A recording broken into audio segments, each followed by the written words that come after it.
we don't give importance to reasoning and logic alone, like scientists.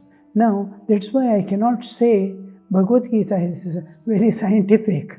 I hesitate to tell, because science limits itself to 5 senses and mind. We have to go beyond the mind to know the truth. In waking state alone, whatever science has research they have done, whatever they have invented, everything is there as long as you are awake. The moment you sleep, no computer, no software, no hardware, no money, no people. How that waking state alone, that reality pertaining to 5 senses and mind. Can you go beyond mind and look at the same world? Can you go to the higher levels of consciousness and see the divine beyond? So this aspect is left out in the science. So there is intelligence. From childhood, when we go to school, we are taught to reason and bring logic into picture. This kills our intuitive power within. The child must be brought up in a new way, simultaneously in a spiritual atmosphere, with spiritual intuitive power to wake up. What happens is, it forms a groove in the brain. Wherever I see anything, logic. You read this, what will it give me? Do japa, why should I do? All these questions come because logic and reasoning is entering.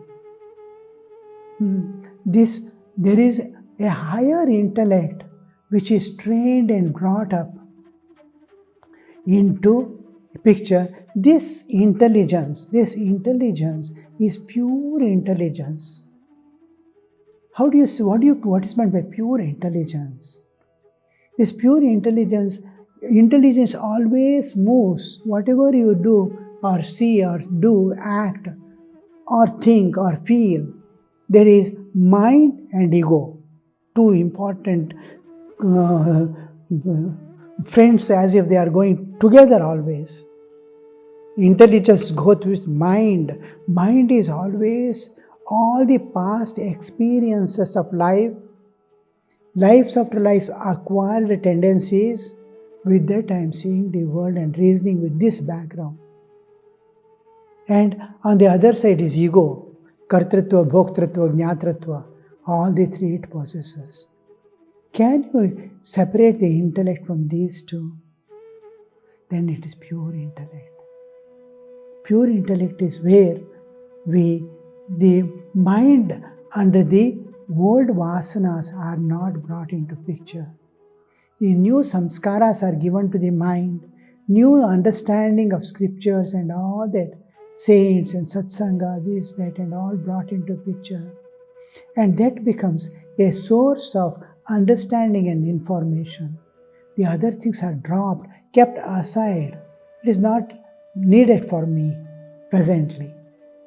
We need it in the world, but cannot be brought into the spiritual life to transcend the nature.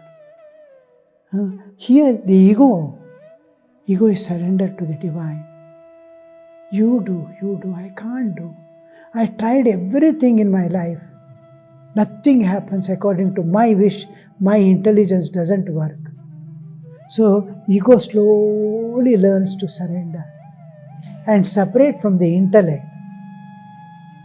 This intellect, which is independent of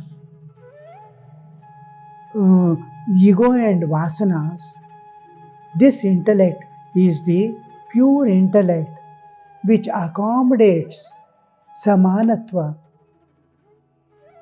It accommodates the I want, the equanimity, absolute equanimity.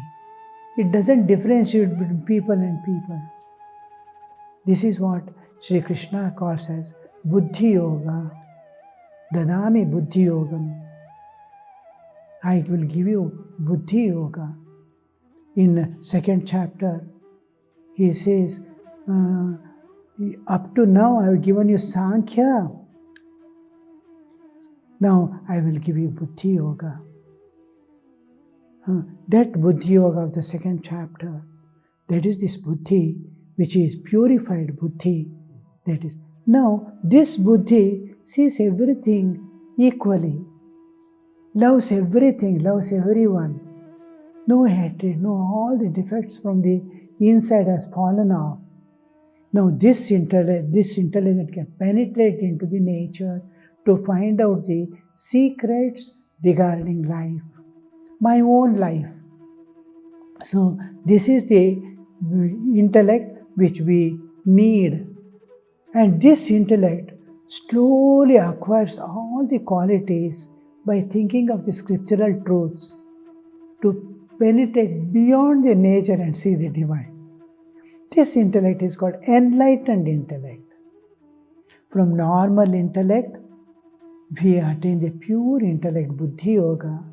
From Buddhi Yoga, the transcendental, which can enter into the reality, into Nirvikalpa Samadhi, it takes you and dissolves there. So that is enlightened intellect when you get after almost spiritual awakening. From spiritual awakening to enter into the Samadhi sthitis of Savikalpa and Nirvikalpa, that is the intellect. That will be how it will be. You can imagine how that intellect would be working in you. How endearing will be this world. How nice it would be. How beautiful would be your life. Just getting that intellect.